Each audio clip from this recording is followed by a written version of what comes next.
Check 1 2. Check 1 2.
I look at the camera. Check, Okay. check, 1 2 2. Hey, 1.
Good evening. My name is Debbie Bailey, and I am proud to serve as the chair of the Chesterfield County School Board. Last week, the Chesterfield County School Board took a stand against racism, unanimously passing a resolution condemning racism and reaffirming our support for an inclusive learning environment for all students. That resolution said in part, racism and hate have no place in our schools or our society, and we must protect the constitutional rights of every person who lives, works, and learns in our community, and that we cannot be silent. We urgently must act to stop the racial injustice that harms and anguishes people of color who are our family, friends, neighbors, students, staff members, and fellow Americans. Let me repeat that part. We cannot be silent. We will not be silent. Tonight's important discussion about learning how to talk about race is a first step towards inclusion. It is an important step toward unity. And it is an important step toward a time when we can fully realize the path that the Declaration of Independence set out for us nearly 244 years ago, that all men and women are created equal, that they are endowed by their Creator with certain unalienable rights, that among these are life, liberty, and the pursuit of happiness. Out of the tragedies of the past several weeks came an unspoken truth for us. We often are uncomfortable talking about race. Dig a little deeper and you'll find another truth. Many of us don't know how to talk about race. So, we stick our heads in the sand and we continue to fail to make progress. What our staff members have heard during the past several weeks are requests from parents about how to talk about race, how to talk about inequality and inequity, and how to talk about a society that has for hundreds of years had a systemic bias toward black and brown people. In order to stand together, we must be able to talk together. Tonight, we start to illuminate the path forward.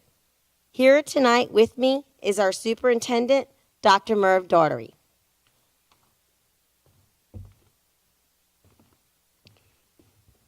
Thank you, Ms. Bailey. Good evening. I'm Merv Daugherty, Superintendent of Schools for Chesterfield County Public Schools. Let me say this again. We will not sit silent. We are fully committed to this work, which goes beyond examining our people and practices and systems that we already know have structures of issues of racism. It is time for us to take off the blinders, recognize the impact not only that our silence has in this fight, but also recognize the impact that our implicit bias has not only on our students and staff, but on our families and communities and where they live. We have a common goal each day to create a better tomorrow. Can we live by those words? And do we believe and are we committed to be leaders of change? We begin this work tonight as we talk about the beginning of dialogues that are so important. We are not checking off the box, and this is not the only time that we will be having these conversations. And these conversations should go on forever. We are leaning in, we are listening to, and we are committed to pressing hard to do this work. Tonight is a great opportunity for this beginning, to have these conversations, to make sure that our teachers, our leaders, support staff, and other people in our community, stakeholders, parents, and students, have the opportunity to learn more and to share. We are committed to professional development for all of our teachers and staff, and to ensure that as we begin our school year in September, that we have a better understanding of all of our students and are well-versed in the cultural issues. So, we will begin this time to break down the walls, but realizing that this issue is not only in school systems, not only in Chesterfield, but throughout the Commonwealth. It is also a societal issue. We stand ready, willing, and able to be a part of the solution, and we're very excited of the beginning of tonight. Thank you, and let's begin the panel.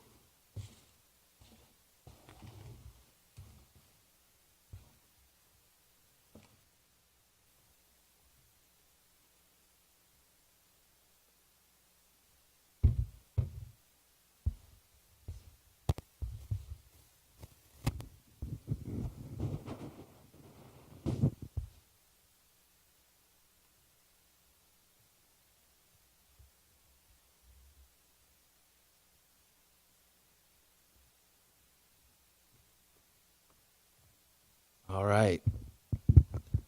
Well, good evening, everyone.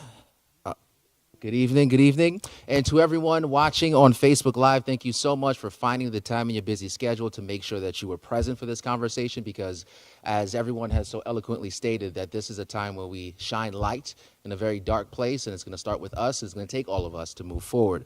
So with that being said, I want to introduce myself. My name is Anthony Antoine.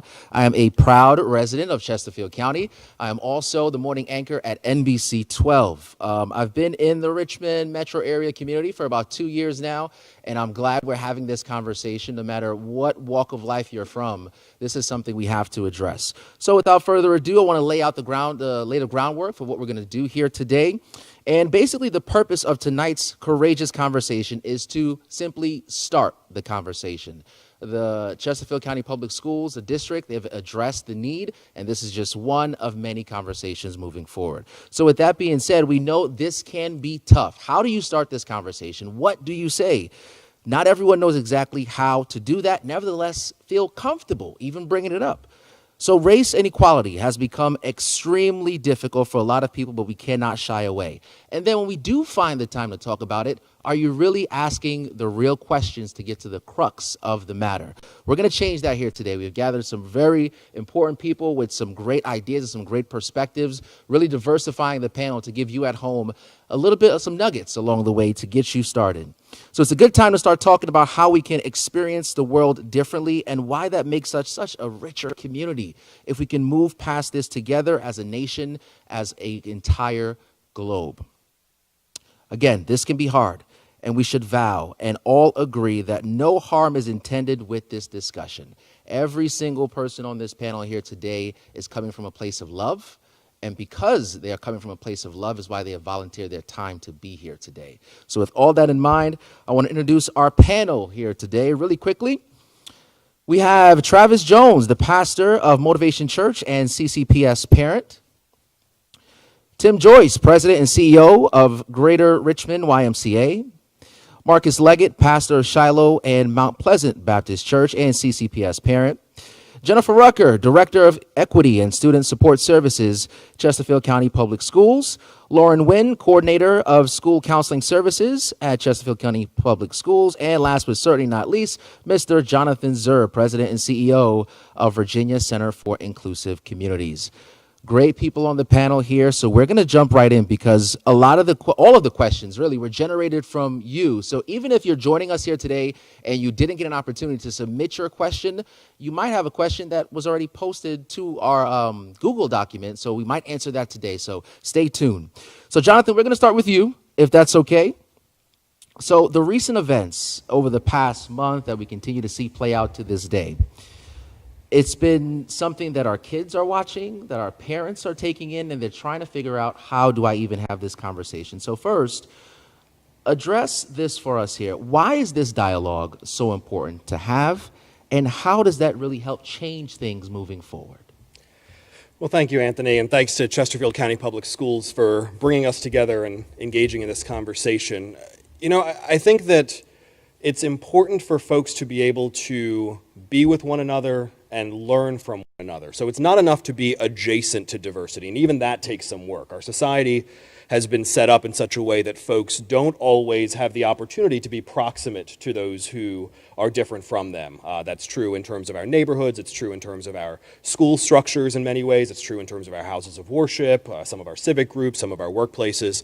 And so without having the opportunity to know people who have different backgrounds and identities, it becomes hard then to work in community.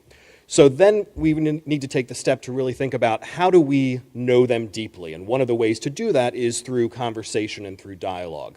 One of the things that some people are taught growing up is that it's worse to say the wrong thing than it is to say nothing at all. That's good. And so if we're socialized to not say the wrong thing, then it prevents people, including young children, from being able to ask the questions that they have, to really deeply understand other folks. I can think about a parent of a student who went through one of our programs at the Virginia Center for Inclusive Communities, and she said that her son, a white male teenager, had come back from our retreat program and said, like, I had been in class with lots of folks who were Black or African American or Latino, but I never knew their experiences.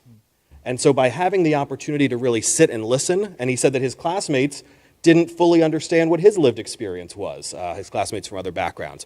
And so that dialogue becomes a critical first step, learning how to do that, leaning in, asking authentic questions. I think the piece that's also important with dialogue is that it is a means to an end. So there are some folks who think that dialogue in and of itself is the work. I think dialogue is an important step along a process, but if we stop with conversations and don't let them catalyze action, I think we've missed a really important process on the pathway towards a more equitable and just society. Love that. Is there anyone else that would like to add to that? Okay, so the key there for all of us watching at home, dialogue leading to action. That's what we have to do here today. All right, Marcus, let's go to you. We had a question from someone who says, I want to join the conversation, just like Jonathan just mentioned. I want to have the dialogue, but I don't know how, and I don't know what to say. How do I engage someone that may not look like me to share their experiences? I think this is a great question, and it's a very important question because we won't get to that action unless these questions start to manifest themselves. And it manifested itself with me just last night. On Monday, Chief Katz, Colonel Katz of Chesterfield County Police Department invited some of the faith-based leaders to gather and to talk about race and policing in our community. And one of the pastors, we had a very strong dialogue, after which one of the pastors emailed me late last night. His name is Sammy Fram. He's the pastor of Chesterfield Baptist Church. And he expressed how he was moved by my words and my concerns about my three beautiful children, three beautiful black children who are graduates. One has graduated and went on to Norfolk State University, and I have twins who are at Thomasdale right now. They're seniors, and I'm excited about them going on in life. But as I share with them, I get concerned every time they leave the house, and I praise God every time I hear the garage door open and they're back and they're safe. And he said he was very transparent. He said, I never had to experience that, that fear. I don't even think my parents had to experience that for me. And I felt his heart in every word. And how you start the conversation is just how he did. One, he was transparent. Two, he was courageous. He was very courageous, and he reached out and he opened up his heart. And he was very transparent in how he was feeling and how unaware and he said that I will not allow my silence to continue to go forth. And he reached out to build and forge a relationship and see how we can start to tear down these walls. So to have this conversation, one, you have to be sincere. You have to really, truly go into the conversation wanting to understand other people's point of view and how they have, how their experience in America. It hasn't been the same for African Americans. And for my Caucasian counterparts, they find it a little bit concerning that not every African American is celebratory of America the way that they think they should be. And the problem with that is, for you, America has been everything that it should have been. It's lived up to what what it said it would be on paper. And that has not been the experience for every African American. So you have to go in with that conversation knowing that there are biases and that there have been differences, and that because of that, don't go in with a closed mind, but with an open mind. And just as Pastor Fram did, he was sincere, he was courageous, and he really wants to get to the heart of the matter. So start with yourself first. Start with your intent. And if you go in with the intent to hear, listen, and change, I believe everything will work out just fine. Well said, well said, well said. Yeah, go right ahead. I can figure this out.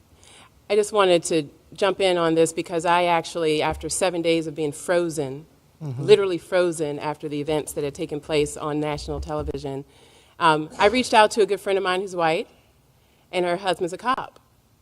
And I have law enforcement in my family, and I asked her, how was she doing? And she said, I appreciate you reaching out. I was going to reach out to you as a black woman.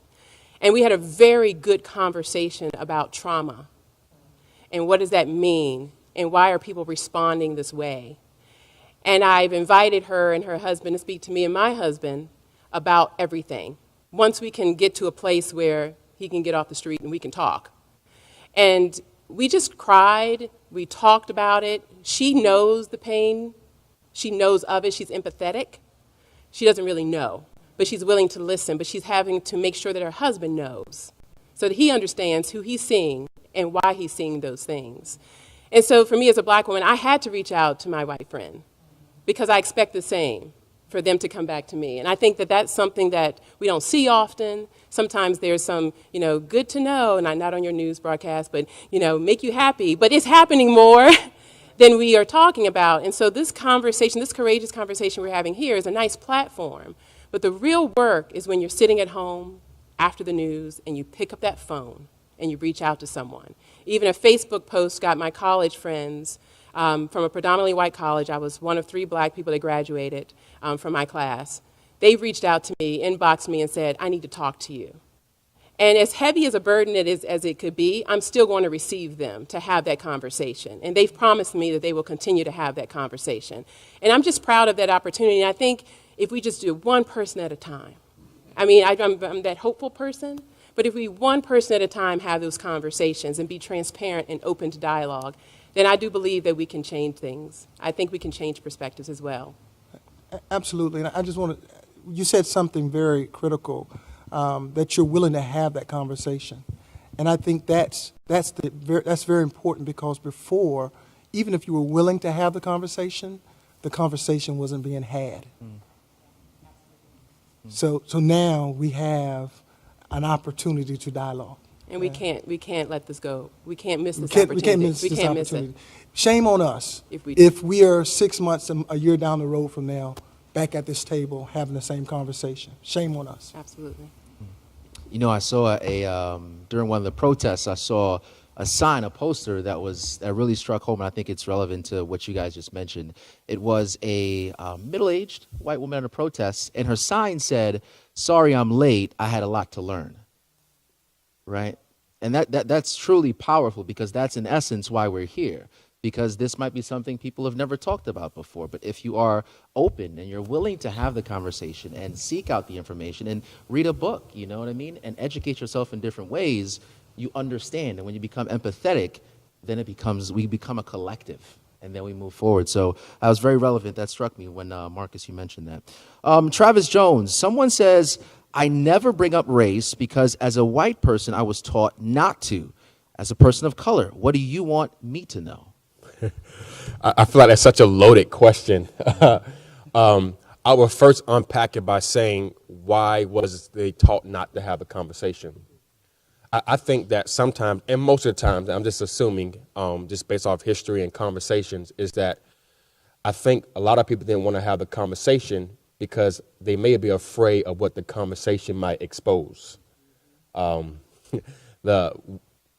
race is really all about, especially in America, and I think a lot of us, we miss out on opportunities of conversation, because I think that if we get down to it, we'll see the injustice in our society, in our communities, in this nation. And I was reminded the other day, this a good friend of mine, and he's in charge of the YMCA in Chester and all of YMCAs. And I was at the YMCA a couple months ago, and I tweaked my ankle playing basketball. And my wife was telling me, hey, you got to go get an x-ray. You could have broken it. And I didn't want to go to an x-ray because I was afraid it might expose a broken bone, And I think a lot of times, and this is my encouragement to my white brothers and sisters, like, don't be afraid of the conversation because you're afraid what it might expose. It might expose that something is broken. And I think a lot of times many of us get afraid of brokenness. We get afraid of, hey, racism is in this world. I am a result of systematic racism, right? And I think that what we need to do is have the courage to face those broken things in our society. Like, we got to have that courageous spirit in us to face those broken things. And, when I was thinking about, like, whenever you fix anything broken, like, it's going to cost you something. Every surgery costs a lot of money. It costs time. It costs your convenience. And I think that if we're willing to have this conversation, and if we're willing to expose what's broken, then we need to be willing to pay and make up the cost of what's broken, right? And I think we just got to have that conversation and be willing to pay for what's broken in our world. And right now, what's been exposed over the last 3 weeks is a decade long thing that we all should have been doing decades ago, as far as paying for what's broken in our society. All right, we're going to go right to Tim. So, what does white fragility mean, and how does it impact this conversation? Well, Anthony, again, thank you for having me here. I see you on TV, and it's nothing personal. You look better in person than on TV. Thanks for watching, I'll just, 12. I'll take I'll it. just give you that right there. How's that? I'm kind of, to sit here amongst these two men and to listen to the comments here and my good friends at the table. So I'm going, okay, well, where is my voice in this? I'm doing a lot of wrestling right now. A friend of mine, African-American brother, says very lovingly, he goes, when white people get uncomfortable, they go get a book and read it. Well, I just finished reading White Fragility. I started it about 3 months ago, and then this breaks loose, right? And I'm reading Robin DiAngelo, I believe is the author, and it's just been absolutely eye-opening. So when I hear people say statements, I have a lot to learn. Oh my gosh. So the point of white fragility, I'm living into it. And basically, my term's not her. I call it the old leadership statement of, you got blind spots. Okay? And it comes back. She does an amazing job of articulating definitions. By the way, she is a white author, a sociologist, that her life study is in racism and oppression. And she's talking to me, white people, and basically saying, you got to calm down. Here's what the situation is. This is what the definition is. That racism, as you said, Travis, it's a systemic, it's a structural, it's a system that has been built in rules and policies that I, being born a few years ago, was socialized into and had no idea. In layman's terms, the cards were stacked in my favor. I had no idea. I just grew up. But I'm at this point now, and I'm reading this, I'm living this in ways, and I was around for the 60s, but it didn't hit me. I'm living this, and I'm now going, wait a minute. And she makes a great point in there for someone like me. She goes, realize you're a person of privilege. You have grown up in it. You didn't create it, but you sure benefited from it. Not everybody did. You can't change anything in the past. I'm incapable of changing the past. But I can do everything about the future. And how I take what I'm learning and developing this, I think she calls it racial stamina, to be able to listen. And when people go, you're a racist. And I'm going, whoa, wait a minute. Because I've been brought up in this good-bad binary, as she calls it, that to be a racist is a bad person that intentionally goes out and harms and spews evil and destroys. No. A racist is somebody who just lives within a construct of a system that's been built. Okay? So dial it down. Listen. Because if I get defensive, if I close up, if I stop talking, if I walk away, I am perpetuating racism. Because it's so underneath. It's within our DNA as a society. My 6 minutes don't give me enough time to unpack American history. I love history. My children tell me I've lived through most of it, and so that's why I love it. But you can follow it. But I know this now. I'm learning this now. And just as a sidebar, thank you for thinking I run the YMCA. It actually runs me. Okay, let's just be real clear. But this book, based upon the recommendation of the chairman of our Mission, Equity and Inclusion Committee of the board, Dr. Andrew Dare, Dean of Education, School of ECU, brilliant leader, just passionate, convicted leader about racism and how we show up as a people. He goes, we need to read this as a board. Well, Jonathan knows me. Years ago when I got here, I started a process called Executive Read to Leave. I give a book. Remember, white people, we go read books. I give a book. And we did Toxic Charity, right? Getting into the hand up, right? Not a handout. Well, we're launching this. We'd already bought all our copies. You can't find copies of the book now. We've already bought it. Unbeknownst to us, God working in magnificent ways in His YMCA. So our board, our senior leadership, we're going through it, unpacking this, trying to understand this, not running from the conversation, but leaning in to listen. And my last comment, somebody said, because I'm a doer, I run to fires I go fix. That's what I am. It's a weakness that I have. It's the way I've just been grown.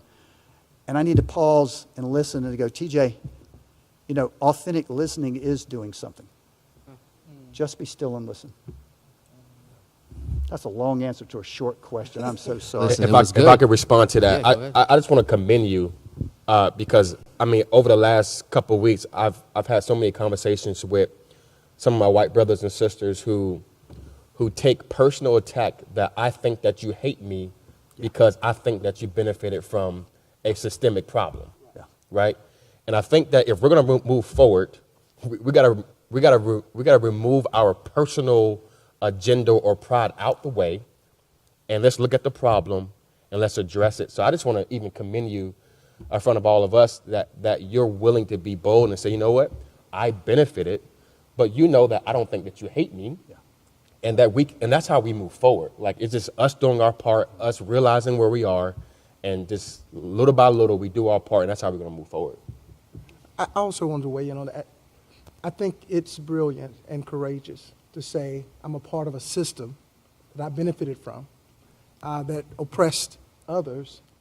But part of the issue that we see in those, there are some who recognize it and are willing to share in that burden of repairing it. And then there are some who know it but do not want to let it go. And that's why there's such a fight for some. They know it. And they paint it with the brush, I'm going to lose my country. I'm going to, and it's our country. How great could we really be together? And they don't want to let that piece go. They don't want. They know it. They're aware of it, but they don't want to let that piece go. So kudos and to just being aware of it. Being aware of it. I think that's step one. You know, that 12-step program. You know, you walk in and you admit, hey, I'm an alcoholic, or whatever. And I love the definition of a racist in that regard, because I see that there are some who, yes, put the hood on, go out and hunt people down, but then for you to say I'm a part of a system, that's what makes me. That's my heart. It's not my heart that makes me. And it doesn't forgive me from what I need to do. Right.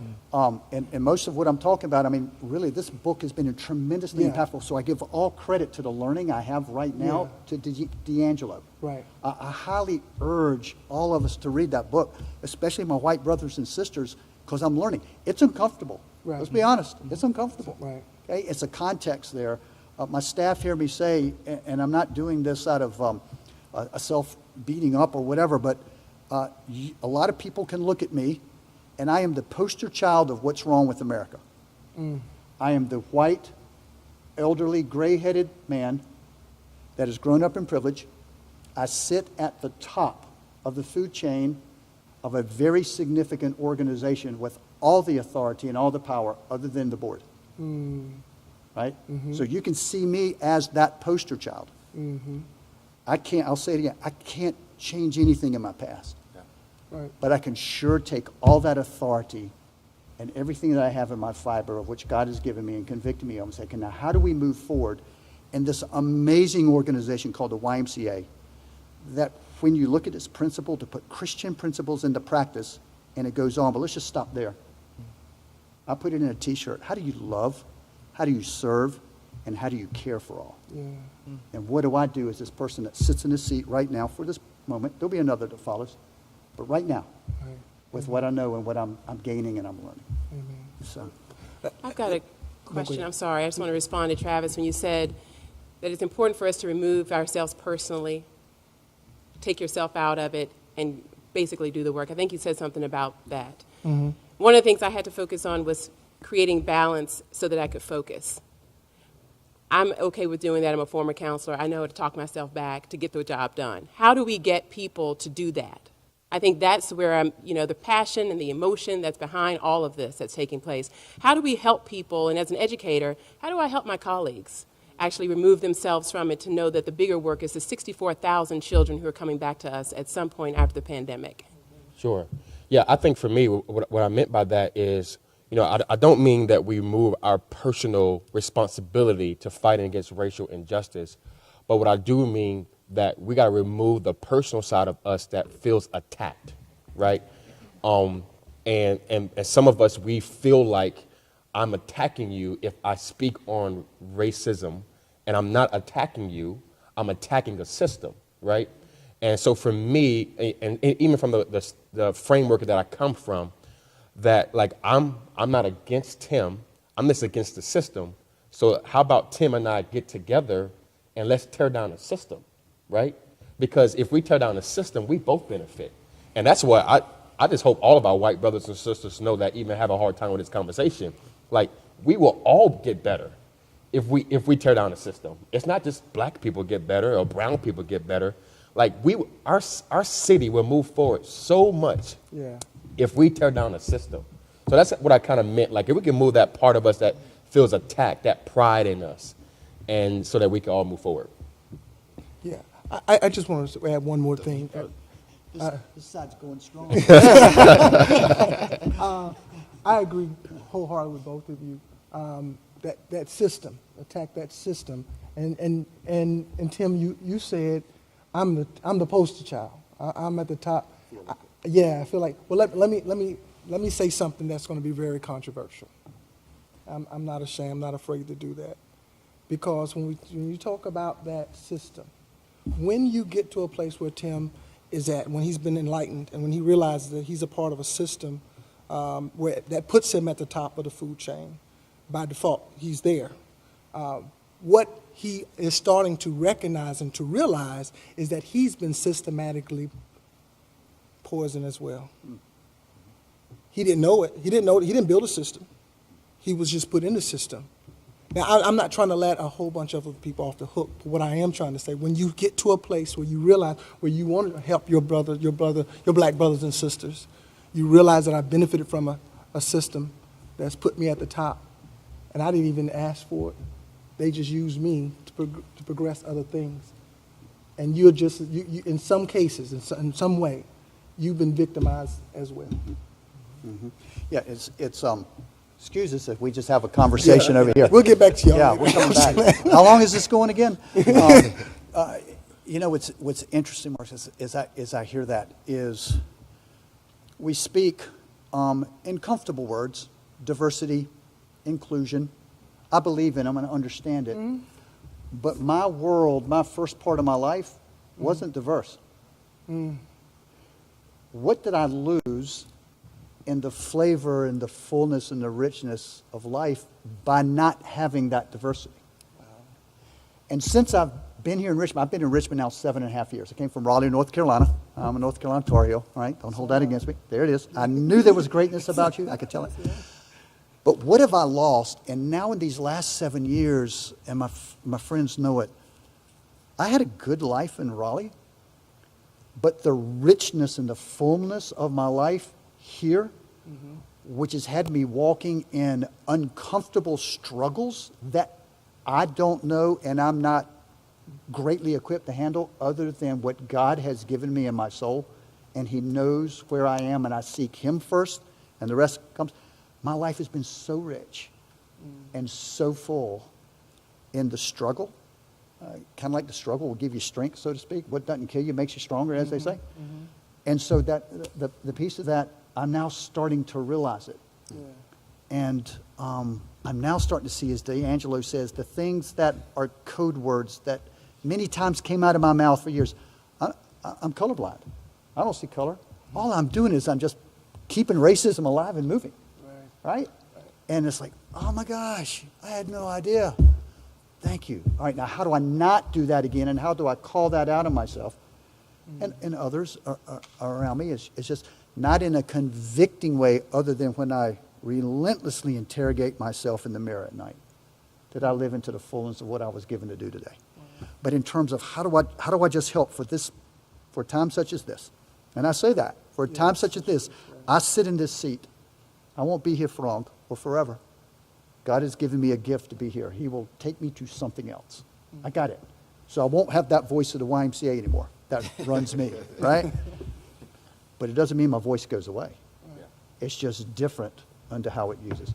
Anthony, you might want to take back over this forum here. You No, might no, want to this is grab good. it, man. Like you said, it's a dialogue, right? And a couple of things that I'm hearing that's really valuable is like we mentioned what did you lose, right? Without having this diverse crowd of people with different opinions, and that's why we're here today, to give our kids and the families at home the tools that they need to make sure that they can enrich their kids and give them a little bit more.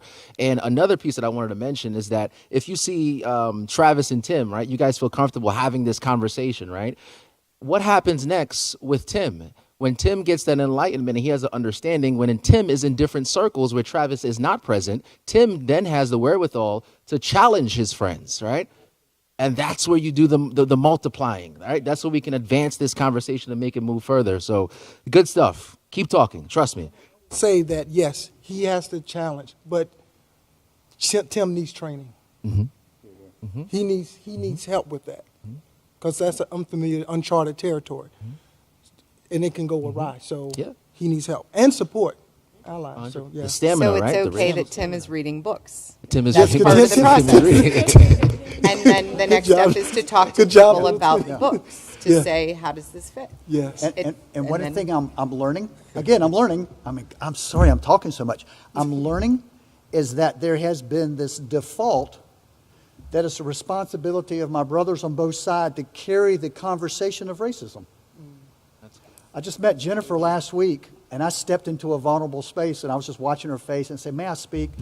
My friend, I can just see it on your face. You have to be exhausted. Because people like me, I call my friends that are in it, and I say, just help me work through this. Well, dude, figure it out, man. I've been living with this for 47 years of my life, right? And so now I've learned that. It's like, okay, I still call them. But I just know, okay, but I also have a compassion that this load has been carried. I got to pick it up. I got to carry the load too, because I have an awareness. And to put it down and pass it behind me, Anthony, wrong. Right. That's when I got to have somebody go, dude, pick that back up. Yep. Love it. All right, Jennifer, this is a great segue to you. So I want to get this question right, so it's a little in depth. So this person asks, talking about race is not only a sensitive issue, it's a historical one. Has Chesterfield County Public Schools or the Virginia Department of Education made a commitment to relearn and reteach American history, Virginia history, with an intent to have sensible, intelligent conversations across the curriculum from kindergarten to 12th grade? Yeah, it's heavy. Yeah, it's heavy. That's a very well And I put think, question. yeah, I think it's sensitive because in some parts it's inaccurate. So I think that's where the sensitivity comes. And that's not true, but this is what's true. So one thing that a lot of people don't realize is that in August of 2019, our governor signed an executive order to have a commission formed for African American history education. And that commission and the work that they've done, they're now working to look at the standards of learning for Virginia history and social sciences for our standards of learning. And in that, they're peeling back the onion. They're actually looking at instruction, they're looking at delivery, they're looking at cultural competency with teachers, and they're trying to figure out exactly where we've gone wrong with creating standards for our students to learn.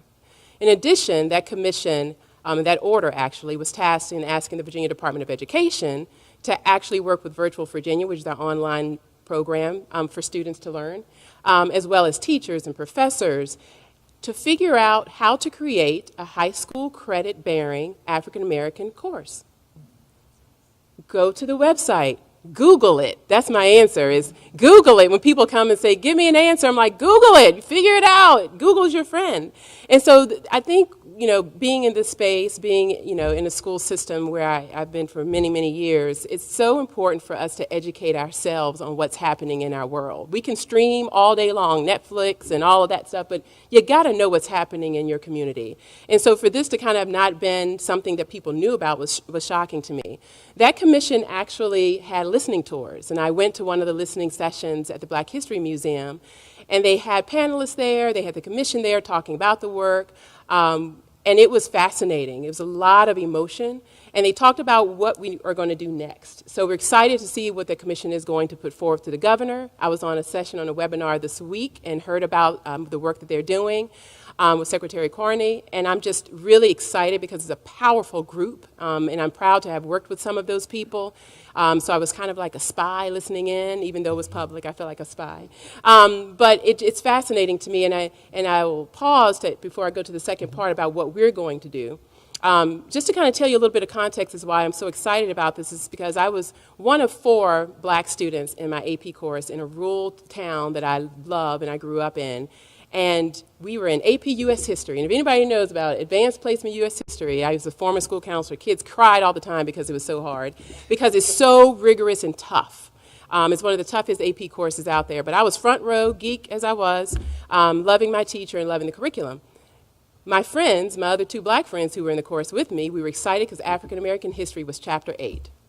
I'm an 11th grader, and African American history is chapter 8. And I walk into class, and we go to chapter 9. And I raised my hand, because I'm not afraid to do that. And I said, why are we skipping this chapter? And my teacher said, because it's not on the exam.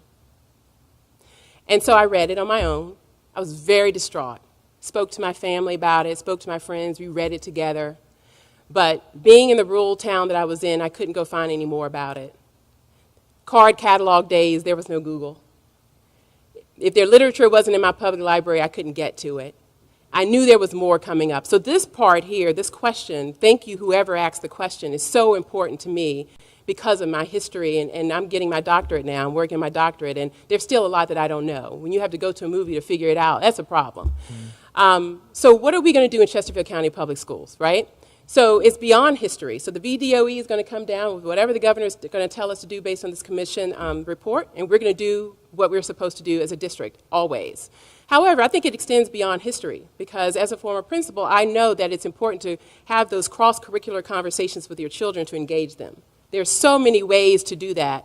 And I know our principals are working hard to make sure that our English is matching with our history standards and our science is matching with our math standards. And so what we're doing in curriculum and instruction, even though that's not my camp, I work really closely with them to have a culturally responsive lens when they're actually looking at how to create curriculum. So that's already happening right now. There's also going to be a curriculum audit. The curriculum audit is going to take a deeper dive into current curriculum to actually see where we're missing the mark. So it's going to require us to listen a lot, learn, and lead the effort that our school board has placed in front of us. And so we have some courageous leaders in our central office, but we're going to have parents. We're going to need our parents to come to the table, parents. We're going to need you to come in and say, don't agree, or tell me how you're going to make this right. Because even though we claim to be a very strong district, we are taking this opportunity now in dialogue to know that we need to work with our major stakeholders, which is our community partners and families, to make sure we get it right. We got a little window of time, as we said earlier, to make this thing right. So just know that the curriculum audit is happening. VDOE is going to listen for the governor. But also, this is going to give us an opportunity to look at all of curriculum, not just U.S. Virginia history. Hey, Jennifer, I just have a quick question for you. Just, I'm a parent, so obviously I have no idea in this world. So this is great learning for me. Like, in y'all discussion when it comes to curriculum, and especially history, like, is there a discussion that, you know, that African-American history will become a part of American history? That it's not just some add-on. Mm-hmm. That's not like chapter 8, but it is, right. You know, black and brown folks has been a part of the fabric of this country and the building of this country. Yeah. Like, one of my fears is that my daughter, she's learning that it's like on the side, yeah. But then American history, that's white history. Right. But so when is black history become a part of American history? And that is the conversation that the commission is having. Yeah. They talked extensively about that. How does it look? How do we weave it into something that has been taught to so many people who have a social studies and history endorsement? How do we go back into colleges and universities to actually get this a part of their curriculum? I know that some excellent teachers have gone beyond the script. And that's what you do, right? You go beyond the script to add in, because you have the autonomy in a classroom to do that. But no fault of the teacher's teaching if no one has taught them to do that, right? And if you're my age, what did I say? I'm trying to find the information at the age in which that you would become a teacher. So I think the commission is working on that. That's why I encourage everybody to stay and be on top of that, to kind of educate yourself on what the commission is doing. It's all on the website. I think I wrote the website down, education.virginia.gov, under initiatives. You can go in there and look to see what the work is. They're very transparent, and it's because they have to be transparent about this work. So I'm excited to see what the outcome is. There are going to be multiple opportunities, I think, to provide opportunity for you all to engage as parents. So we're just waiting to see what the final report's going to be. I would say, Jennifer, that work will be great for the reconstruction of America, or teaching our youth going forward, because how great would it be in driver's ed that you are taught that every time you stop at a stoplight, an African American invented that stoplight. Yeah. They don't know that. So there's, one of my favorite movies is Hidden Figures. There are so many hidden figures. Yeah. So when we start to talk about things that are already in place, where are the hidden figures? Because African Americans have contributed so much to where we are as Americans now. I think once you start to pull those things out and then start to weave them in, and then we have a true American history book. Yeah. And I do believe the merging. That's The merging, that's the right, true. the merging. That's the true American history, is to merge. Merge it, Not right. an add-on, not an elective, but a merge. Or not to take away. Not to I take think away. that's a fear of some Yeah. people, that we're going to lose our history, and no, it's to weave. It's That's a what we. you said. Yeah. Absolutely. All right, Lauren, we got two questions for you, both kind of situational, but we'll address the first one. It says, my daughter is in elementary school, and this is something she needs to know about, but she really doesn't have any understanding of racism at all. Where should I start? That's a huge question. Yeah. So I'll start by saying parenting, and I think probably everybody in here agrees, but if you don't, I welcome the feedback. Parenting is the hardest job, right? Because you're trying to do better all the time. I've never met a parent who isn't asking, how can I do better so that my child's life can do better? And that's true across every school population I've ever had the pleasure of working with. I think we just need to start meet children where they are. And I think the first step is to ask your child, what do you know about racism? And I think you can start doing that with kindergartners. I mean, even young children. So when kids are 6 months old, they already are able to discern between races. By the time they're 4, they're already starting to show some signs of racial bias. Where, all things considered, if they have a number of baby dolls with different skin tones that they could choose from to play with, they will tend to drift towards ones that have a matching skin tone, right? And so that's not nasty. That's just, people tend to gravitate. Somebody talked about this earlier, and I appreciated the setup. People tend to gravitate towards what feels similar, comfortable, easier, right? Because life is hard enough, and we sort of do that without thinking. But that process, that sort of reflexive process, starts in childhood unless we do things to counter it. And so that's where parents and educators and community members and church organizations, we can all partner and be helping kids see beyond the small piece of the world that they exist in day to day. I think parents just need to be okay with the fact that the conversations might be clunky. A very common statement that I make in my own home, and I'll own my journey of parenting, I'll own my journey of trying to raise kids that are anti-racist, while also being on that journey myself.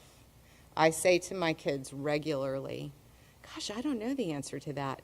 Maybe we could figure it out together. And I'm to the point now where sometimes I'll stall, or I'll just be, trying to catch up with the question that they're asking. And my kids, I'll say, oh, and then they'll say, oh, that's another one of those things you don't know. I guess we're going to figure it out together. I mean, that's become commonplace. And my kids don't think I'm a bad parent because I don't have all the answers. So that's what I would encourage parents to hold on to that I think sometimes when we show our humility and we seek to find together what's the better way to understand, what's the better way to do, what's the better way to respond, you're modeling a process of how to engage in thoughtful, compassionate, caring, kind ways. And there are probably lots of right ways to do it. But I do think when parents can... once again, Tim, I laughed inside really loud when you said, read a book if you don't know how to do it. I mean, the nice thing is that there's a lot of children's literature and young adult literature, our public and school librarians will happily help our community connect with nonfiction and fiction, that could help us have the words or the backdrop or the context for having conversations. I think parents and kids can have a book club. Like I do that sometimes with my older child, sometimes just to make sure she's reading. But I thoughtfully am thinking of what could we watch together on Netflix and process. Last week she was struggling with trying to make sense of what was happening in downtown Richmond with the monuments. And sort of in her dialogue about it, she said something that, had we been in more diverse company, could have been received as a microaggression. And my immediate reaction in my mind was, oh, I'm not doing this right. She just that was a mistake. And I'm thankful I've been taught what a microaggression is, not that I still don't do it myself sometimes. But she noticed my reaction, like she could see me puff up and didn't know what that was about. And I saw the tears well up in her eyes, and I said, no. I was like, this is such an opportunity. I was like, we're having this conversation. So I think the goal is to make space for the conversations to happen and to invite them and to start them and to use books if you need to. There's an anti-racist coloring book that you can get on Amazon right now, and they have a lot of the sentence starters for the conversation. You can do color. You don't even have to look at each other. You can be side by side having a conversation. That might make it be more accessible. Yeah. There are a lot of things that families can do, and there are a lot of people in the community who can partner with parents about how to do that. It doesn't have to be perfect. Just try over and over and over again. It's the process. You all mentioned that a couple of times.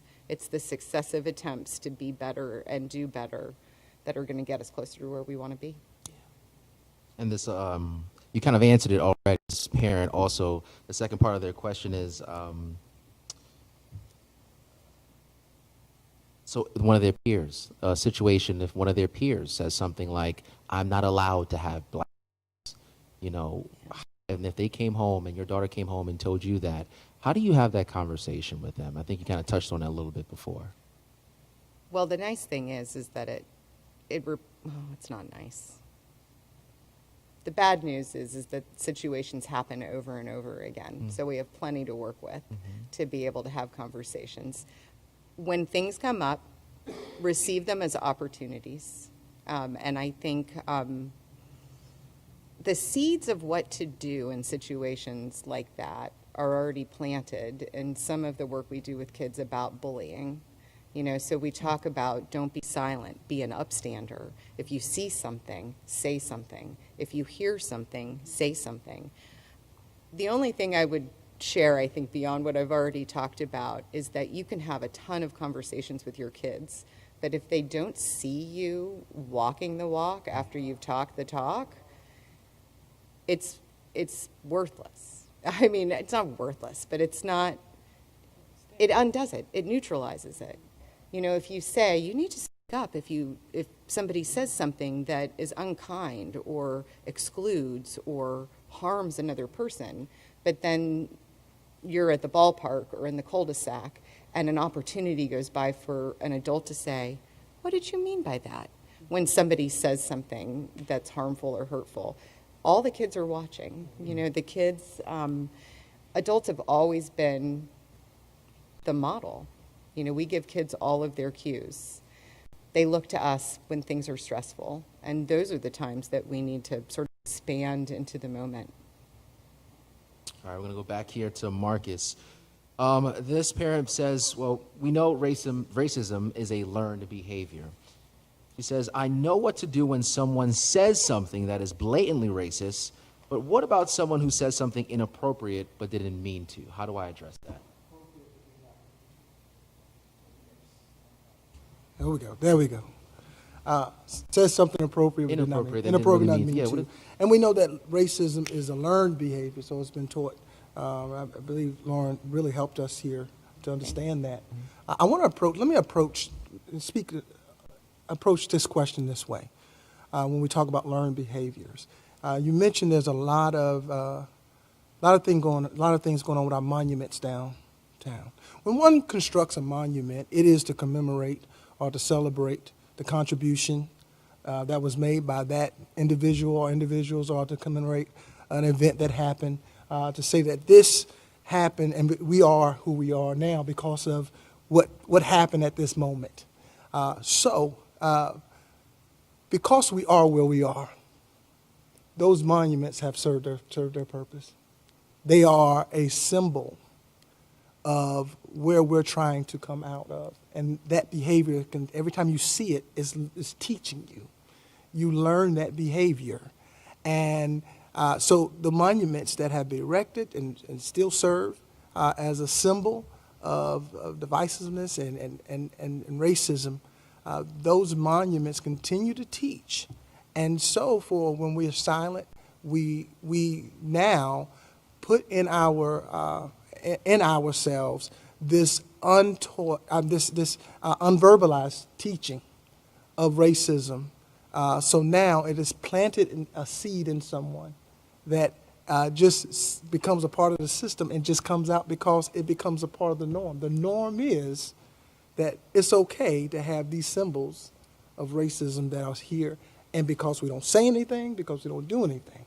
So now, what do? One, I have to learn. I have to understand that this is learned behavior because my society said it was okay to learn it this way. It's okay. It was okay for them. So now I have to look at them different. Yes, they said it, and maybe because this behavior has been taught to them symbolically and maybe even verbally and reinforced by silence, and now they say something that is offensive. I have to look at it. It's offensive to me, but they don't understand why it's offensive because it's been their norm. It's been what they've seen on TV. It's been seeing what they see on Monument Avenue. It's what they've been taught or not taught in schools. So they said it maybe unintentionally, but it's their norm to say it. So now I have to take a step back, and I have to be the bigger person. I have to be the one that has to reteach. I have to reteach. And one thing that we cannot do is we cannot return hate for hate. We cannot return, and it's going to take a big heart on the part of a lot of people of color to digress, to stop and say, let me teach those who are willing to learn and not return the anger and the hurt, and understand that this is the undergird of our society. Racism is as American as apple pie. It is there. It has always been there. It showed up on Point Comfort. It was there when it got there. So it is not going to end overnight. It is systematically placed in us, and we need to tear it down brick by brick, conversation by conversation. You know, one thing that I think comes up, I appreciate that very much. I think there's a way in which folks who are challenged, so if I said something that I didn't intend to be hurtful or offensive, and you then challenge me on that, there is a way in which white people have historically tried to regulate how someone responds and feels in that moment. So I appreciate you saying it's important to be the bigger person. I also think those of us who have been the source of that hurt really need to step back and not make it about us. So if in that moment I start to feel defensive, I start to feel guilty, I start to say, well, I didn't mean it. Well, if I accidentally step on your foot, whether or not I meant to, your foot's still in pain in that moment. Right. And so my intent really doesn't matter as much as the impact. And I think that for those of us who are in positions of power, who have access to opportunity, privileges, the focus needs to turn less on telling you how you need to respond and more on stopping the behaviors that are so hurtful in the first place. I can add to that real quick. Like, I love what you just said, Jonathan, because I think it's important that if we're going to move forward, we got to learn how to trust each other's pain, right? Like, just because I don't feel what you feel doesn't mean you don't feel it, right? And you know, I hear the example a lot these days is, you know, I got two kids, and I was in the labor room with my wife, and I didn't feel nothing at all what she felt, but I knew she was in pain. And my sole job was to coach her through the pain. And I think that sometimes, like, we don't move forward because we're like, just get over it. It happened a long time ago. Racism is over. You know, look at you. You live in the suburbs. You're a black man. You know, like all this stuff. And just know that I'm hurting. And your job in that moment is to coach me, is to walk with me through my pain.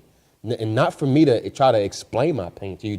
Just that I'm in pain, and so we can move forward together. So I thank you for that. Thank you. And a big part of that, I think, is that it's much easier if we have the foundation of trust before that moment happens. Yes.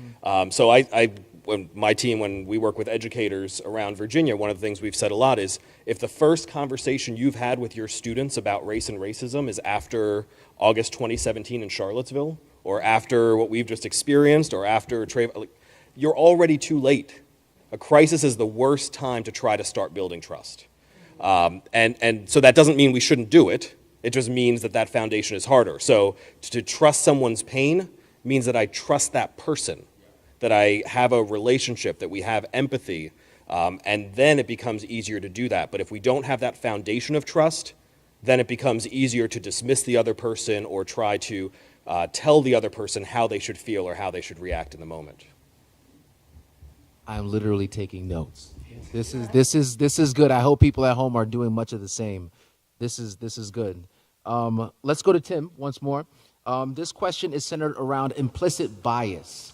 What does that really mean? How do you define that, implicit bias? And this can be for anyone as well if you guys want to jump in. Well, I was going to say, Lauren did a great job of teeing it up because as I understand, and correct me, but implicit bias is an unconscious bias. You're not aware of it. So when she gave the story of, I think it was 4 months old, 6 months, they'll start gravitating to dolls that are reflective to who they are. Nobody taught them that. I'm amongst my people here. I'm a former middle school math science teacher, right? So when you look at the science of it, bias is something that is natural, that we're born with. Thousands of years ago, mankind survived because there was a bias against big animals with teeth that roared. It's called preservation. You run from it. Okay? Bias is one thing. It's unconscious. And another book that Jonathan knows in his organization, Walk With Us, about uncovering your bias, Tiffany Janet, I think, had written in another book we gave there. It's just uncovering that blind spot, right?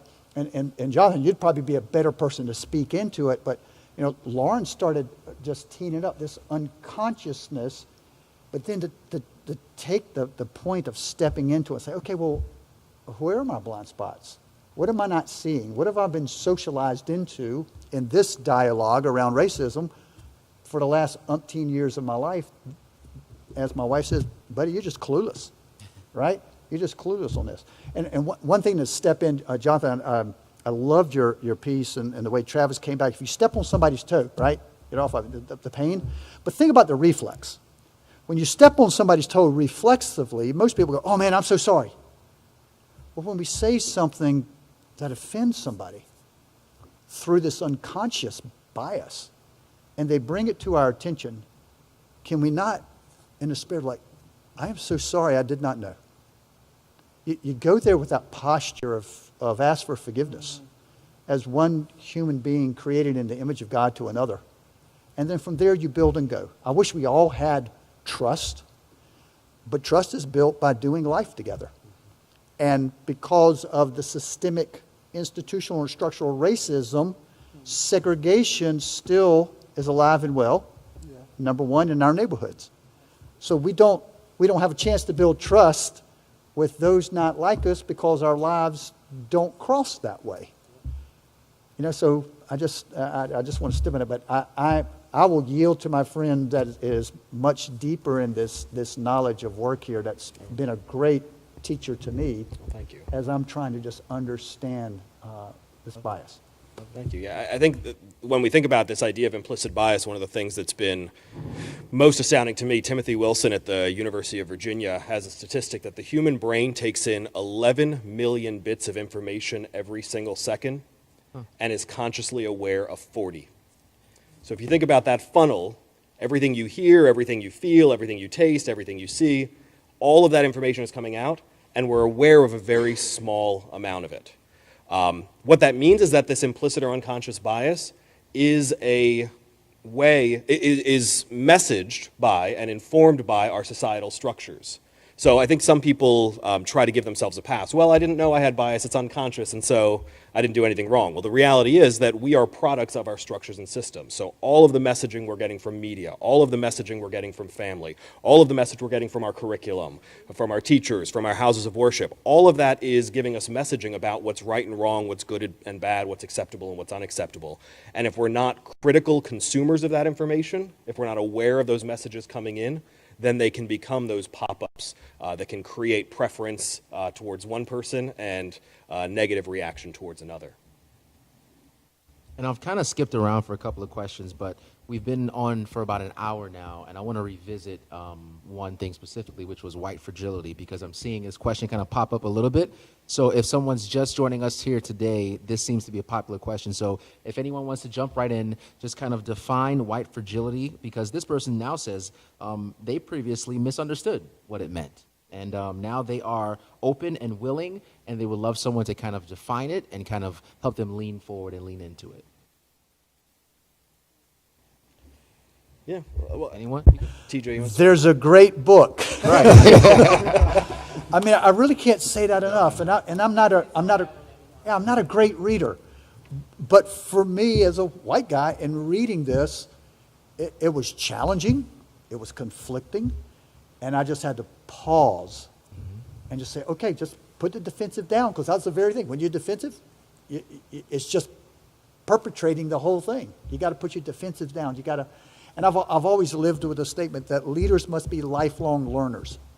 I've preached that to my kids. We talk about it at the YMCA. We're all leaders in whatever spaces we exist. And if you're going to carry that mantle of leadership, there is a pressure. And as a friend of mine says, pressure is a privilege. Well, if I'm going to take this pressure and this privilege of leadership, then it's incumbent upon me to learn and constantly learn. I've never experienced 13 weeks of my life like the last 13 weeks of my life. Not as a human being. I wasn't around at the Depression when it crashed. I wasn't around for the Spanish flu when that pandemic hit.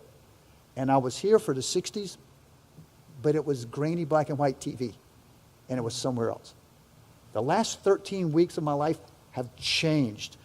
I think we could probably get a unanimous statement from most people right now in the world. Their life has changed.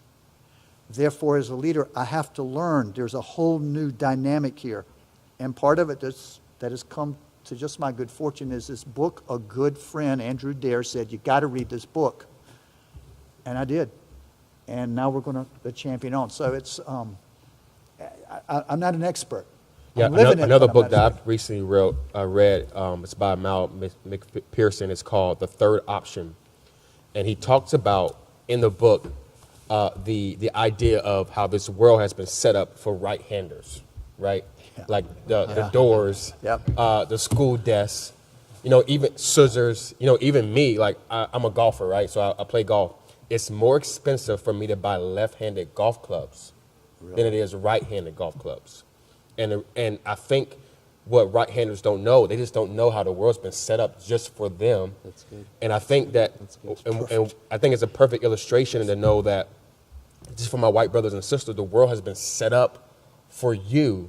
So it costs me as a black man a little bit more to be at your level. So I gotta talk very educated. Yeah. I gotta look very educated. I can't come dressed like a normal ethnic black person, because then it costs me a little bit more than it costs you for us to be at the same level. And I think that in that book, it kind of talks about how left-handers is a great illustration of how maybe black and brown people feel in a world that's been set up for right-handers. That's perfect. Come on, Jennifer. I felt bad, Tim, when you had to answer that question again, and we were like, let the white man answer the question. But I actually spoke with principals last week about not reading books like that, because I live black every day. Why am I going to read White Fragility? I think it's important for us to realize it's time for us to cross over to understand how to help you, I'm going to have to read the book. I have not read the book. I'm reading How to Be an Anti-Racist now. A black woman's reading that because it's written by a black man, but also because I need to understand where you are. So where you all are trying to meet us, I'm going to try to reach out to you and read as well so that we can walk together. And so, granted, working on my dissertation, I'm still going to do this. I'm going to keep reading, but I think that's important to say, and for people who are viewing, is that we've got to extend and not just allow you to respond and you to read the book. I've got to pick up the book too. I've got to read it, and I've got to converse with you about it because we've got to do this thing together. So sorry to have put you on the spot. We did all stare at you, though, to make sure that you answered that question. I'm used to being stared at. It's okay. You know, it's an interesting thing. I wonder, as I listen to you, Jen, so what happens if somebody doesn't want to learn? I want to learn. I want to understand. I'm stepping into being uncomfortable. Okay, but I want to do that. That's just who I am. But when somebody doesn't want to, they don't want to hear it. They don't want to talk about it. How do you walk with somebody then, other than we have a little term of space and grace? How do you create a place of space and grace for somebody where they are, not to judge them, but where they are, and you just love them until they ask why?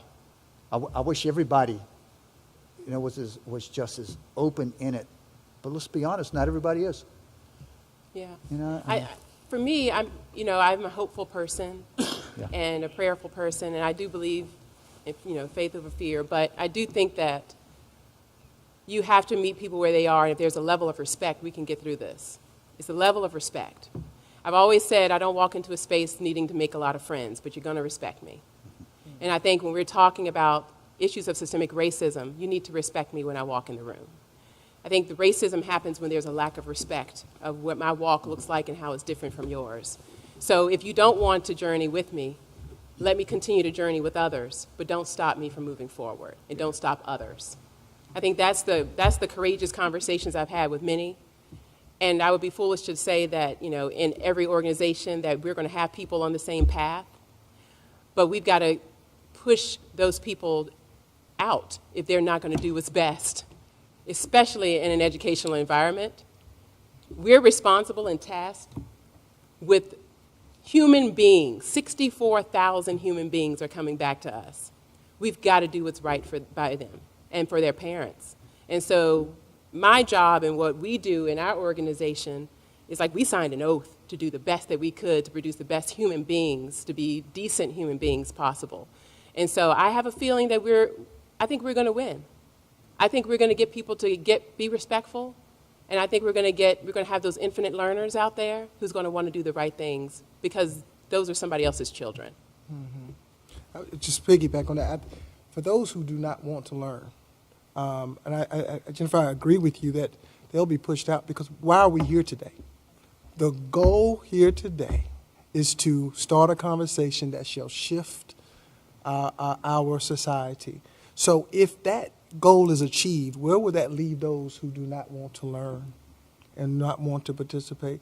They will be on the lower end of the spectrum, and they will either come into a place of agreement and try to be a part of our new society, or they will be pushed out. And I think, to your question, Tim, I think it's important that we show them the value of learning, that we cannot continue doing this.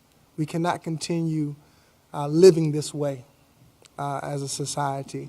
And people, black, brown, white, people are tired of this type of society. So now we're having these critical conversations. Took us a while, but we're here. 401 years, but no one's counting. All right.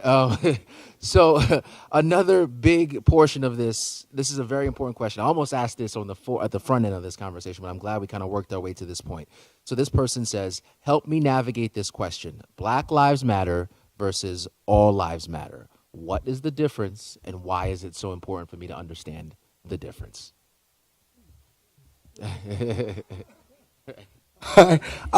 Okay, so this whole Black Lives Matter versus All Lives Matter. Now, I'm a pastor, and of course, I believe in resurrection of Jesus Christ, who came and died for all, Jews and Gentiles alike. So for me to sit here and tell you that all lives don't matter is contradictory to what I believe as a Christian. But let me break down the societal impact of what this means. Why are we saying Black Lives Matter? That does not mean that all lives don't matter, but we cannot say all lives matter until Black lives matter. Black lives are a part of all lives. If we continue to watch and perpetuate the system, continue to watch unarmed Black people get shot and killed and not say anything about it, do anything about it, acquittal after acquittal, how can you say that Black lives matter? You can't say, and if you can't say Black lives matter, you cannot say all lives matter, because Black lives are a part of all lives. All lives. All lives matter, but we have to include Black lives in that.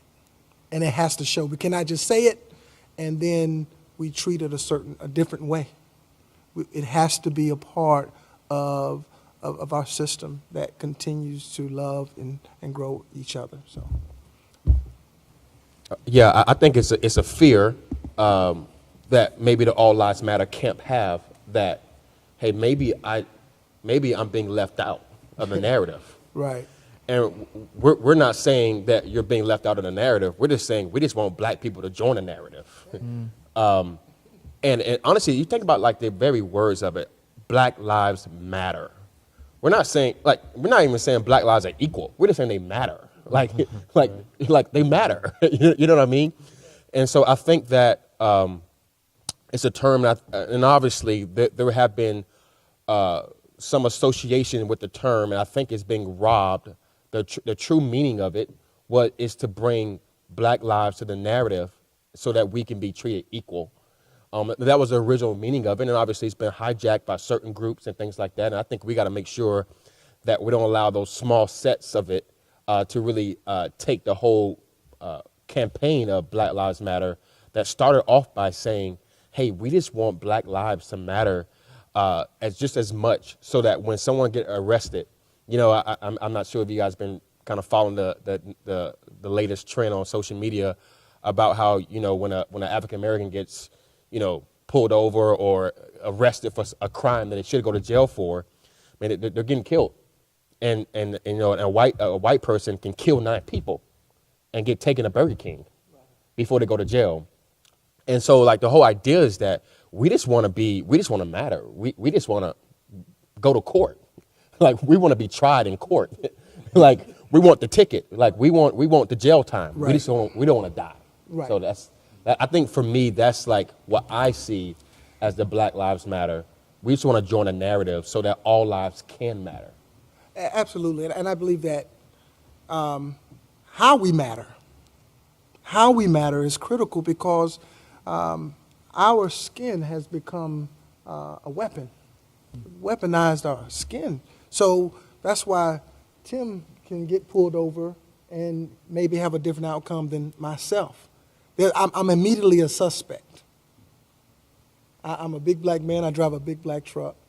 So immediately I'm looked at different. I don't dress like this all the time. So I don't have my resume hanging on the side of the window. So immediately when you look at me, and I shared on Monday night with Chief Katz, you know, my children are AB Honor Roll students. They're very gifted, talented. They're very involved in sports and in the arts in their schools, but they dress just like any urban kid would. So immediately there's a perception of them when people see them, and that scares me. That horrifies me, because they don't know those kids. They're not troublemakers. They're regular teenagers, so they're going to get in trouble like regular teenagers do. But I don't want them to be prejudged, and that's how we matter. How you look at me, how can you already determine? Because I have a bachelor's degree, a master's degree, and an earned doctorate degree, but I still hear people locking their doors when I walk by their car. I still see people clutching their purse. I still see those things happening to me. Why? What has made me a weapon on enemy? I think it really goes to show that as an African American in America, you can't really matriculate out of oppression and racism, right? Like you can't, said something right you there. can't educate yourself You can't enough. educate yourself out You of can't. it. I can't look at you and say I'm the news guy when I'm not wearing a shirt and tie. Right. You know, you can't get out of that. Right. I am black 24/7. That doesn't change. Right. So weaponizing your skin, that is a very powerful piece. And I think we got about 10 minutes, so we're going to go into our last question here. But as we talk about like Black Lives Matter and All Lives Matter, I saw something really, a little picture. One of my coworkers showed me a picture that was so powerful, but it was so simple to understand. So I wanted to just really touch on that really quickly. So if we all live in the same area, we're all neighbors, and we live in the same cul-de-sac, but my house is the one that's on fire right now. If the fire department shows up, are they going to put water on everybody else's fire or just on mine because it's on fire? Right? Your houses are fine. My house is burning to the ground. So the attention has to be here. So that's essentially what is coming across when people say Black Lives Matter. It's like, my house is on fire. Please, someone, pay attention to what's happening here. So I hope that kind of contextualizes everything for you guys. But again, 10 minutes left, so let's get into our last question here. Jennifer, this one's for you. And if you guys want to jump in as well, please feel free to do so. So it says, the school division has committed to helping facilitate programming that supports families. We've acknowledged that tonight. There is more to come. What else is the school division looking at as we continue this conversation with parents and families? Well, first, I want to thank you. I don't even think I said thank you for coming tonight. But also want to have you all know that the resolution that was passed by our school board that our chairperson Bailey spoke about on condemning racism was on June 9th, was definitely something that catapulted this entire event. Even if that had not happened, the death of George Floyd, Breonna Taylor, and Ahmaud Arbery would have made us have to do something. It would have made us do something, but I'm just so proud to be a part of a district that put that down and said, this is what we are not going to stand for. So moving forward, we've got lots of conversations that need to be had. This is the first of many, and I'm happy that it's gone very well. I think it has. I'm sure we'll figure it out later with our community comments. But I will say that it's a start in the right direction and that there's more community dialogue to come. We want more people up here. We want to make sure that we are talking more about equity in regards to what does it look like fiscally for our department, for our school division. We want to talk about discipline. We are fully aware that there's some disproportionality in regards to how our black students are disciplined. We've got to talk about that. We talk about it at central office. We're working through it with principals, but we've got to talk about it and be transparent with that. We want to talk about, I think there's some questions about rezoning. We've got a lot of conversations that has to be had around race, and so we're going to have more dialogues about that. We're also going to have an Engaged Chesterfield Dialogue as a podcast, and so there are going to be small interviews that are going to take place throughout the summer. The real work is going to take place at central office with professional development, culturally responsive teaching and practices, and professional development and collaborating with VCIC, as well as VCU, the Strategic Office of Engagement. We're trying to find ways to provide professional development for everyone in the district. Now, we've all gone home, so I've got some work to do. We've got to be very creative. Thank goodness for Google Hangout. So there's going to be more conversations. I look forward to presenting, the board has asked that I provide equity reports every month to them to let them know what is what's happening in the district. And I'm okay with that, Tim. I'll touch base with you so you can check to see how I'm doing. But that equity report is accountability. And I'm tasked with that job, and I am okay with that because I want to make sure that we're doing the right things by kids. So ongoing dialogue. We hope that you log into, and the collaboration with our Family Engagement Office and my office is definitely dedicated to the work. But it's not just the work of my office and Family Engagement.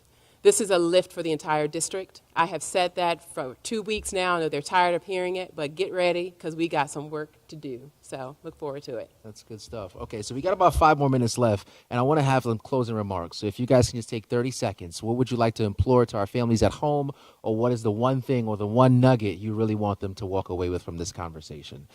You want to start, Travis? Yeah, I'll start off. I just want to encourage, thank you all for being here, and what an honor to be here. I would say that we all have a personal responsibility. Like we can't change what happened in Minnesota. We can't change what happened in Louisville, Kentucky, or even in Georgia. But what we can do is make Chesterfield County a little bit better by owning our part, right? I say if we're going to build a new society that is justice for all, it all starts with us all owning our individual brick. We all have one little brick that we do. So maybe that's having more conversation. Maybe it's reading a book, or maybe it's educating yourself, or maybe it's donating to some justice cause. But we all can own our own brick, and let's start to rebuild a society that is just for all.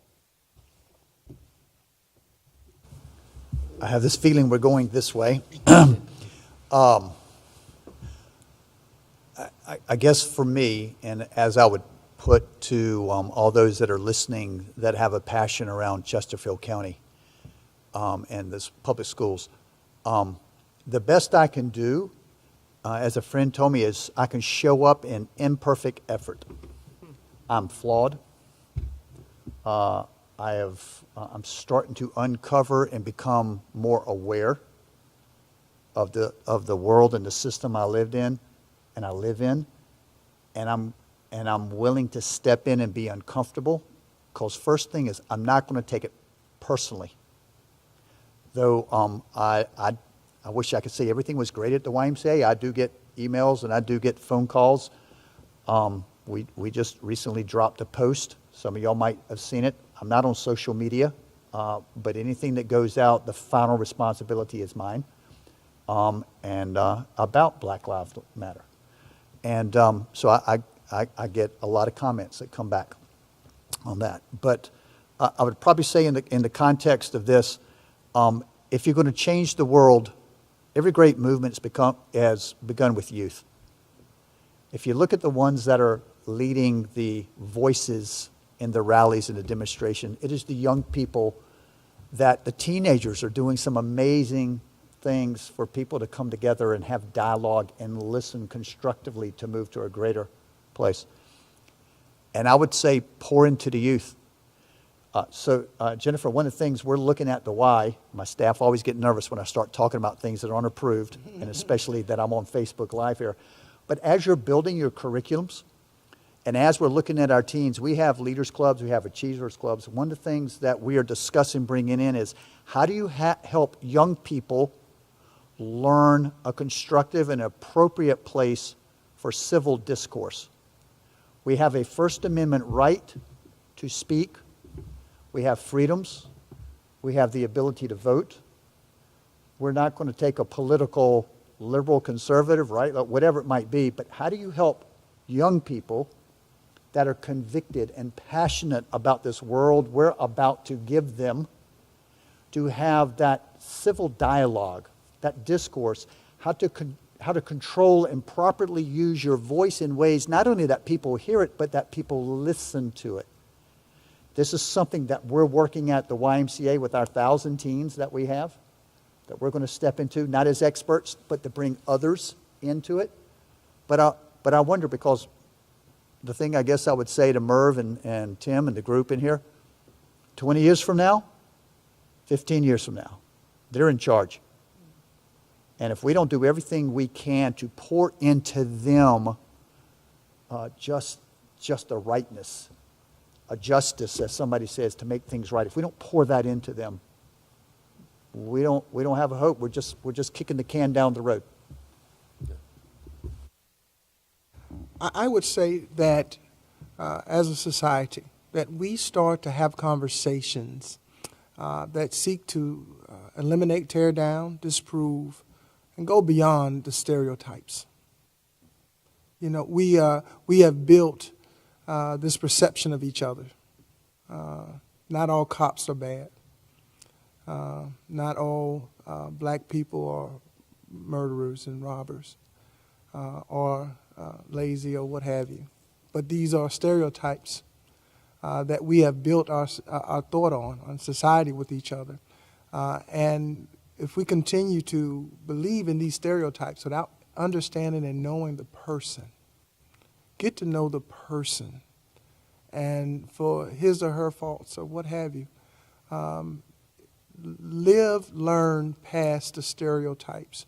And I guarantee you, as you said, Tim, it just struck me, the first part of your life was not very diverse. And how many good relationships did I miss out on? how many good relationships are you missing out on simply because they're black and or they're white?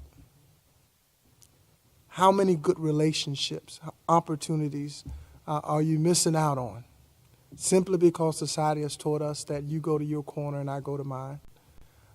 When we start to have these critical conversations and continue to put action behind them and continue to see people for who they are and what their value and what they bring to the table, we'll start to tear these walls down and bring our country together, and that we can live together and be that great nation that our Constitution talks about.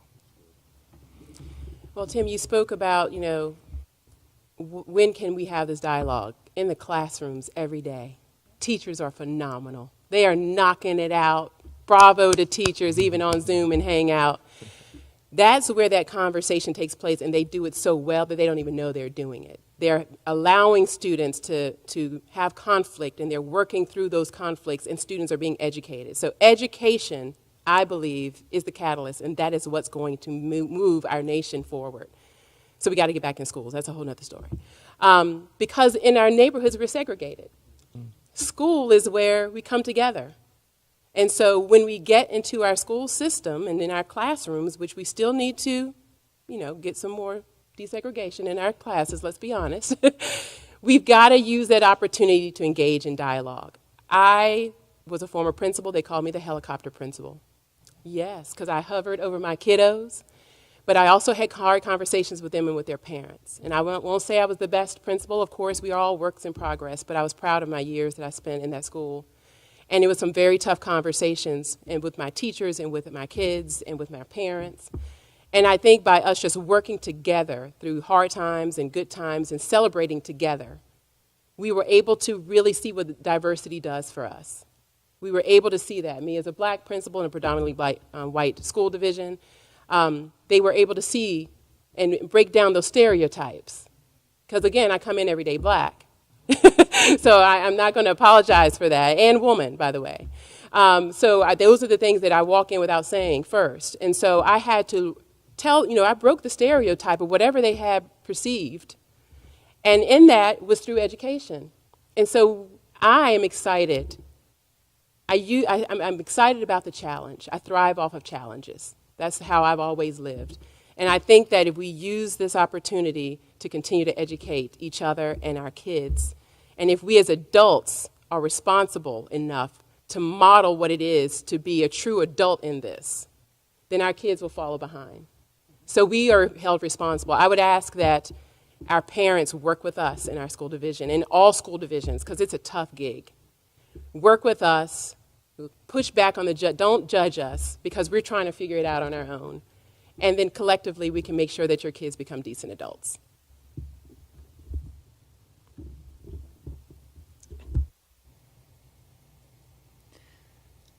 I have so much to process. This has been a rich hour and a half for me. Thank you. Thank you, thank you, thank you. It would be what I would say first of all. I think I leave here hearing the part about teachers and parents partnering a lot to help kids be where they need to be. I think as adults, and I can only speak for myself, I'm only responsible for me, I think I want to be brave in ways, I want to be brave so that my black and brown neighbors don't always have to be. That's good. It was there. I'm really committed to that, and I see where my privilege at work and my privilege in my neighborhood and my privilege in all the different spheres of my life converge, that may be what I'm called to do, and I invite all my people to come with me. That was good, Laura. Thank you. Thank you. We'll close this out. In the last 2+ weeks, our team at the Virginia Center for Inclusive Communities has had over 85 urgent requests from Fortune 500 companies, school districts, municipalities, houses of worship, nonprofits saying, oh my goodness, we need your help. That's incredibly gratifying, and that's incredibly infuriating, because these issues existed in significant ways before 2.5 weeks ago. And so unless we are as committed 6 months from now as we are today to these issues, we're just going to be bouncing from crisis to crisis to crisis.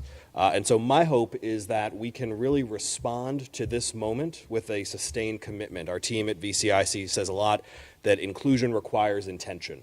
That if I'm not being intentionally inclusive in everything that I say and everything that I do, I run the high likelihood of being unintentionally exclusive. And that's true interpersonally, but it's also true from top to bottom in terms of our systems and structures. How does our hiring practice work within Chesterfield County Public Schools? What does our curriculum look like? How do we handle discipline, you named? What are we thinking about in terms of student exposure and dialogue and professional development? We really need to think about these issues from top to bottom with intention, and only then can we make sure that we see a different outcome than what we're seeing in society right now. It's a great way to close this out. Thank you, everyone here on the stage, for taking your time. Thank you to the parents at home. Thank you for acknowledging that this is a topic that you would like to talk about in your homes. Thank you for being a member of Chesterfield County Public Schools. There's a lot of work to be done. We're going to do it as long as we start having the conversation. So again, thank you so much. Have a great night, and we'll see you next time we do this, all right? All right. Have a good night, guys.